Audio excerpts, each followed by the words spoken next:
a region of the minority steeped in national history, where the lifeblood of the national economy attracts diverse peoples and interests from across the country and around the globe.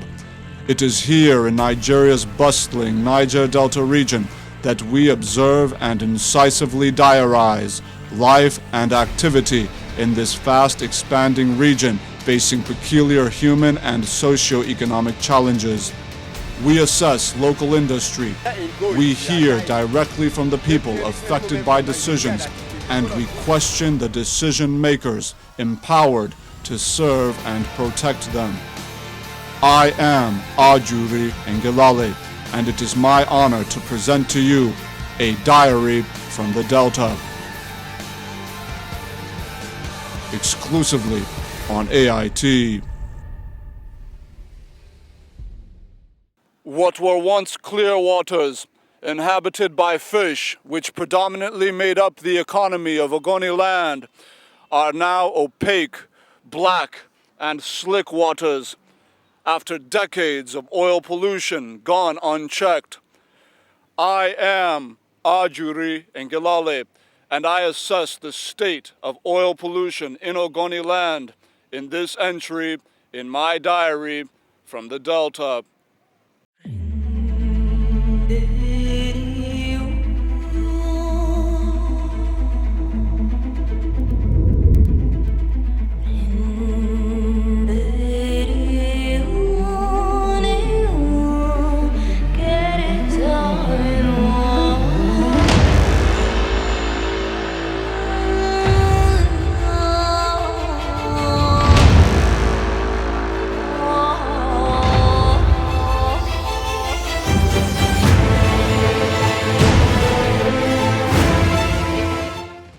Ogoniland comprises 4 local government areas in the southeast senatorial district of River State: Eleme, Tai, Kana, and Gokana. In this resource-rich expanse of 1,050 square kilometers, 1.5 million people share the common bond of cultural ties and interweaved social fabric, as well as a common history of systematic human rights abuse and official neglect resulting from the activities of political and transnational business actors. Such are sources of cross-generational trauma, which has become an inextricable component of the modern socio-economic, political, and psychological composition of the Ogoni population. Oil exploration activities in Ogoniland commenced in the 1950s after Dutch-owned Shell Petroleum Development Company began prospecting and drilling for oil there. The absolute power of military rule and a disregard for public accountability which it engendered had conspired with the rapid spread of petrocapitalism globally during the oil boom of the 1970s. The notion that the ends justify the means would underlie the impunity with which international oil firms and successive military administrations conducted the oil and gas business across the Niger Delta, but nowhere in the Niger Delta was state-sponsored repression more evident than in Ogoniland. While the international oil companies operating in Nigeria have all been complicit in various forms of human rights and environmental abuses across the diverse terrain of the Niger Delta, the case of Royal Dutch Shell has been one of notable culpability, particularly in Ogoniland. Estimates from international advocacy groups show that in a 15-year period from 1976 to 1991, Royal Dutch Shell Petroleum Company was responsible for 2,976 oil spills, amounting to a staggering 2.1 million barrels of oil spilled into the waters and soil in Ogoniland alone. The massive quantum of oil spilled in Ogoniland over the 15-year period accounted for 40% of Shell Petroleum's total oil spills globally during the period. The resulting loss of mangroves, fish habitations, and soil contamination in Ogoniland had seen generations of children rise into adulthood, traumatized by the slow and steady death of a life they once knew. Ancestral legacies and memories slowly drowned in the thick, dark residue of a product enriching economies and families in faraway places.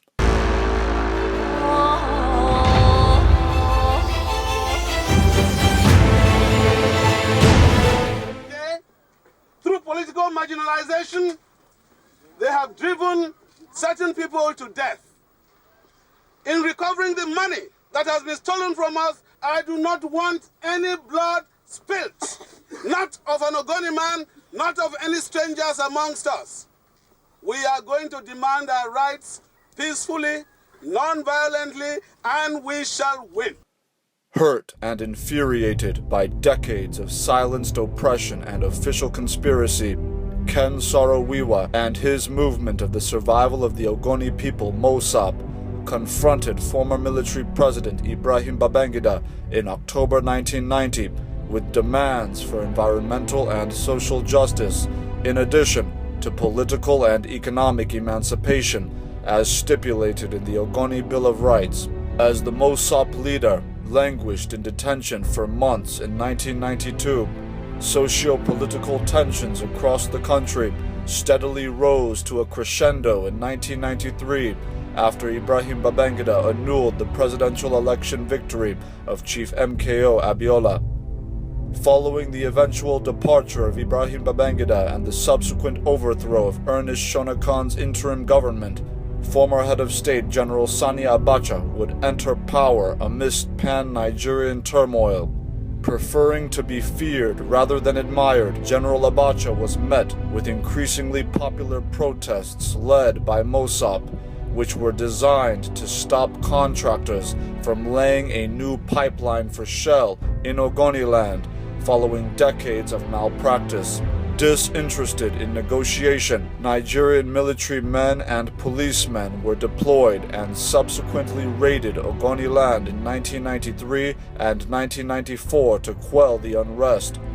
In the chaos that followed, 27 Ogoni villages were raided, resulting in the death of 2,000 Ogoni people, the mutilation and rape of hundreds more, and the displacement of more than 80,000 people. This regime will be firm, humane, and decisive. We will not condone nor tolerate any act of indiscipline. Any attempt to test our will will be decisively dealt with.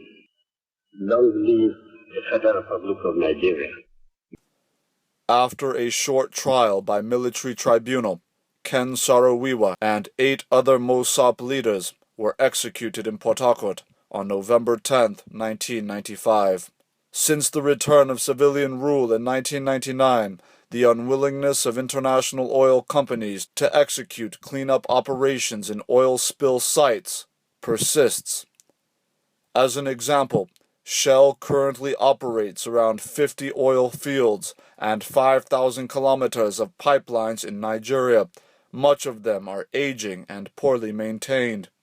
Figures provided by Shell Petroleum detail a staggering 1,693 oil spills from 2007 to date, in addition to thousands of other oil spills left unresolved since the commencement of its operations in 1958. More than $20 billion worth of environmental damages in the region have yielded Shell payouts to communities and individuals at a value of less than a comparatively meager $1 billion, a trend of non-accountability which advocacy groups assert is institutional, intentional, and overtly illegal. Now, people have complained before about oil pollution in the water, in the creeks and rivers, but this report has shown that there's oil pollution in the groundwater. So even when people are sinking wells, the water they're pulling up is polluted, contaminated, and they've been drinking it. In several cases, they found that contamination of water that people are drinking was at 1,000 times higher than standards in Nigeria. So it is an extremely serious finding. With scientific evidence, hard evidence of the problems, we're hoping that the next step will be a proper, thorough cleanup with all of those actors who are responsible putting up the money and putting up the political will. So this is the government of Nigeria, the oil companies themselves, and in our view, the home countries of those oil companies, so the UK and Netherlands in the case of Shell, for example.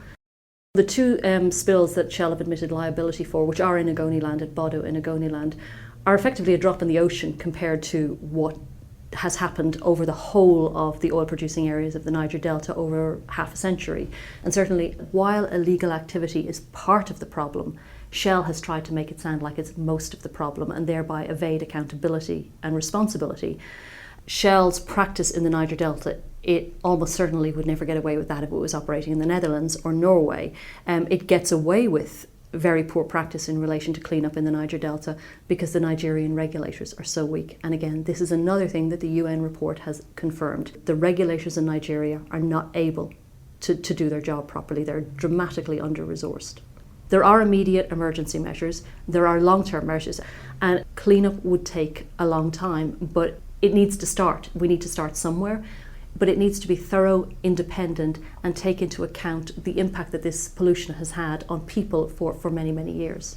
Heading Shell Petroleum Development Company in Nigeria from 2004 to 2015, during which Shell had admitted that its own technical faults had caused massive oil spills in Ogoniland's still devastated Bodo community and Bayelsa's Bonga well site. Former Shell Nigeria Managing Director Mutiu Sumonu emphasized that illegal oil bunkering and pipeline vandalism makes clean operations difficult in the region, and thus a final solution difficult to come by.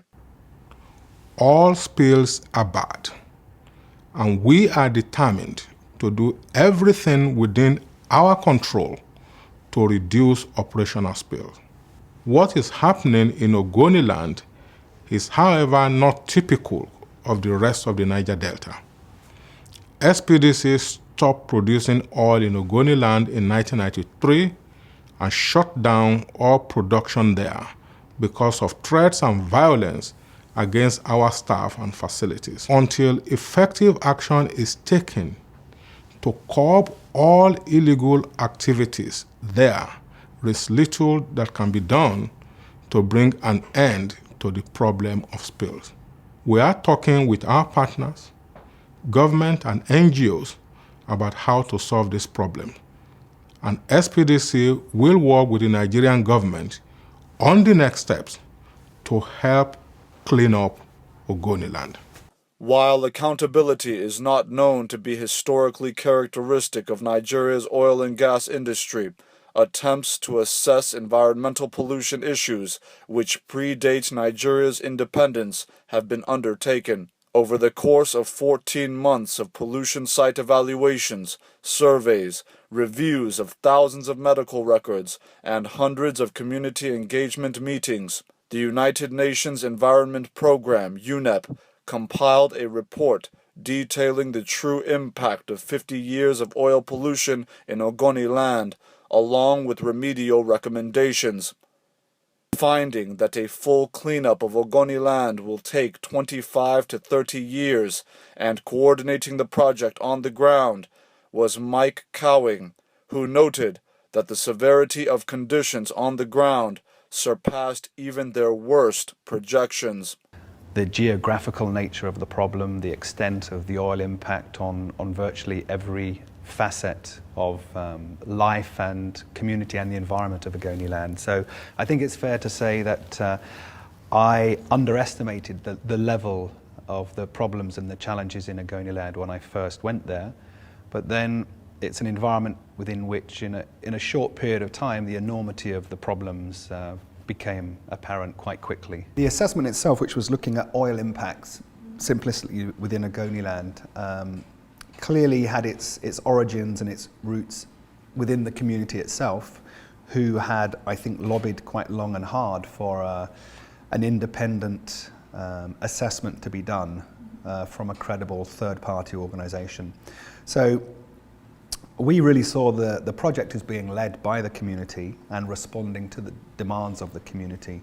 So one of the things we did early on, once we'd mobilized the teams of scientists and what have you, is we set about engaging with the community representatives to make sure that we were on track, to make sure that they were viable project partners.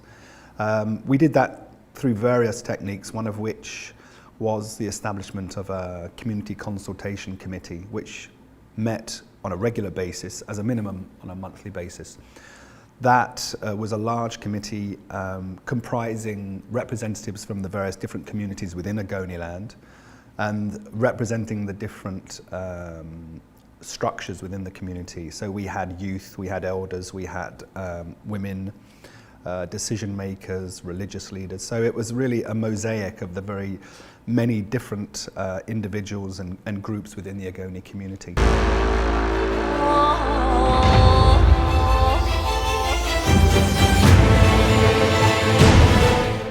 The UNEP report was completed and presented to former President Goodluck Jonathan in August 2011. In 2012, the Jonathan administration implemented one of the UNEP report's recommendations by setting up the Hydrocarbon Pollution Restoration Project, HYPREP, as the implementing organ for the cleanup of Ogoniland. This was envisioned by UNEP to be a multi-stakeholder body with representatives from the federal government, river state, affected communities, and the international oil companies. However, industry watchers had noted that the former petroleum minister's previous employment as an executive manager with Shell Petroleum Nigeria had made the implementation of the UNEP report, which indicted the same oil company and demanded large-scale remedial payouts, particularly challenging. Interest conflicts aside, a multi-billion naira fraud scandal rocked the HYPREP's management team in 2013 after a blown whistle revealed that billions of naira were paid to ghost workers under the name of HYPREP directly from NNPC accounts, despite the reality that HYPREP was domiciled under the Federal Ministry of Petroleum Resources, separate from the NNPC. To the present day, HYPREP has achieved nothing. This would be the only step taken to implement the UNEP report since its 2011 presentation. After President Muhammadu Buhari was elected in March 2015, he ordered the fast-track implementation of the UNEP report by directing that HYPREP be reconfigured with a new governing council and governance structure that will include both indigenous citizen and official stakeholders to raise funds and utilize the multi-billion-dollar funding requirements needed to clean up Ogoniland with an initial seed funding of $10 million, a commitment he gave once again in Kenya just weeks ago. Devastation caused by this situation has destroyed many lives and livelihoods, and is clearly a driver for the reason why many people in that region have lost faith in government, resulting to many criminal activities we are seeing in the region today. The action our government took to implement the UNEP recommendations has given the indigents of the region hope that there are better days ahead. While HYPREP undergoes much-needed restructuring, the role of government regulators in the region's oil pollution crisis cannot be overstated. The National Oil Spill Detection and Response Agency, NOSTRA, was established to prevent oil spill incidents before they occur, to check and monitor the state of relevant pipeline infrastructure, and to oversee and certify the cleanup efforts of oil companies wherever spills take place, while also empowered to sanction erring oil firms where cleanup efforts have not been undertaken. However, corruption in the regulatory bodies has encouraged regulators to collude with erring oil companies to certify cleanups where none took place, just as the misappropriation of scarce resources has left NOSTRA with an acute lack of technical equipment, logistics, and adequately trained professionals, leaving them to rely on oil companies for logistical support.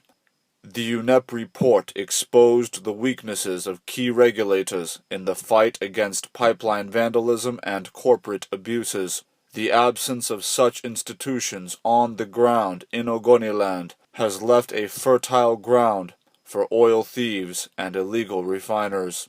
In the creeks, illegal refiners still have backers placed highly in political circles, who still require illicit funding streams to mobilize support for political activities in the region. And while the risk is high, the boys on the ground work as if they have nothing to fear. It's risky. About 2 or 3 times this place fire breakouts, and one of the guys working there, you can see his skin. He was caught in the fire, burned. Well, this is Nigeria. With little money, you can get yourself out from that place.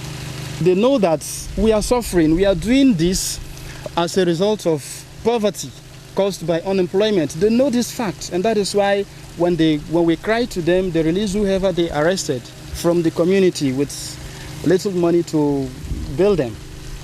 Another day in Ogoniland is another day grasping for hope in surroundings filled with painful reminders of man's oppressive self-interest.